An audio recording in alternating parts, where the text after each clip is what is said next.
Здравствуйте, в эфире новости спорта, в студии Власий Сергеев. Спортсмены сборной России завоевали 5 золотых, 3 серебряные и 1 бронзовую награды в 8-й день Всемирных студенческих игр. Чемпионами универсиады стали фристайлисты Артем Набиуллин и Екатерина Мальцева, лыжница Алиса Жамбалова и горнолыжник Семен Ефимов, а также женская сборная России по хоккею с шайбой, победившая в финале команду Канады со счетом 2-0. Российские студенты продолжают лидировать в общекомандном зачете соревнований. В их активе 109 медалей. Второе место занимает сборная Южной Кореи, завоевавшая 14 наград. Третья команда Японии, у которой 12 медалей.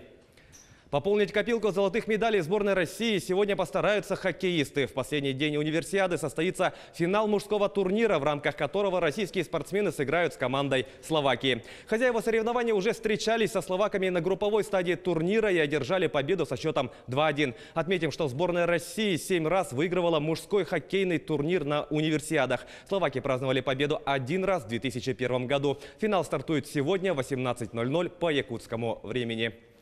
Французский специалист Зинедин Зидан заменил аргентинца Сантьяго Солари на посту главного тренера испанского футбольного клуба «Реал Мадрид». Срок соглашения с 46-летним французом рассчитан до 30 июня 2022 года. Напомним, Зидан ранее уже возглавлял мадридский клуб с 2016 по 2018 год, после чего покинул пост по собственному желанию. Под его руководством «Реал» 3 сезона подряд выигрывал Лигу чемпионов, дважды стал обладателем Суперкубка УЕФА, 2 раза становился победителем клубного чемпионата мира, также праздновал победу в чемпионате и Суперкубке Испании. Тренерский штаб сборной России по футболу огласил список игроков, которые вызваны на матчи отборочного турнира чемпионата Европы 2020 года против команд Бельгии и Казахстана. Полностью состав на эти игры выглядит следующим образом. Вратари Маринато Гильерми, Андрей Лунев и Антон Шунин. Защитники Максим Беляев, Георгий Джикия, Илья Кутепов, Вячеслав Караваев, Федор Кудряшов, Андрей Семенов, Марио Фернандес и Георгий Щенников. Полузащитники Ильзат Ахметов, Юрий Газинский, Александр Головин, Роман Зобнин, Владислав Игнатьев, Алексей и Антон Мирончуки, Алексей Ионов, Далер Кузяев, Магомед Аздоев и Денис Черышев. Нападающие Артем Дзюба, Федор Смолов и Федор Чалов. Сборная России сыграет против бельгийцев в Брюсселе 21 марта, против команды Казахстана в Астане 24 марта. Футболисты Краснодара сыграли в ничью с Оренбургом со счетом 2-2 в домашнем матче 19-го тура российской премьер-лиги. В составе хозяев поля результативные удары на счету Ари и Дмитрия Скопинцева. За оренбургский клуб отличились Алексей Сутормин и Адесае Аеволе. Краснодар занимает 2-е место в турнирной таблице лиги, набрав 35 очков в 19 матчах. Оренбург идет на 12-й строчке, имея в активе 23 очка после 18 встреч. В следующем матче 17 марта Краснодар на выезде сыграет с московским «Локомотивом», а Оренбург днем ранее встретится дома с московским «Динамо».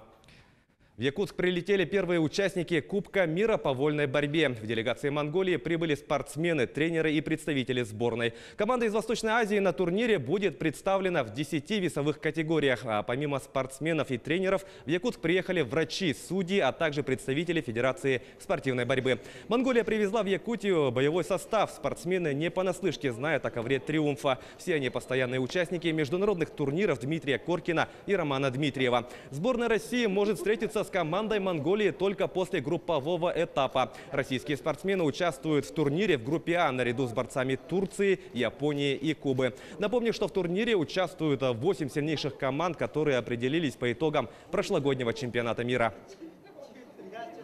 В этом году наши ребята там на турнире серия Гран-при Аригны, после мы тренируемся, подготовились, это Кубок мира.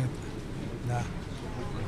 Ну, расскажите о спортсменах, которых привезли в Якутск. Они уже боролись здесь, в Якутии? Да, конечно, это наши ребята, это Якутия, это много приехали, это Якутия, там, здесь мы совместно тренируемся, это в прошлом году или 2-3, каждый год мы здесь вместе тренируемся. Якутской сборной команды. Это были новости спорта. Всего доброго.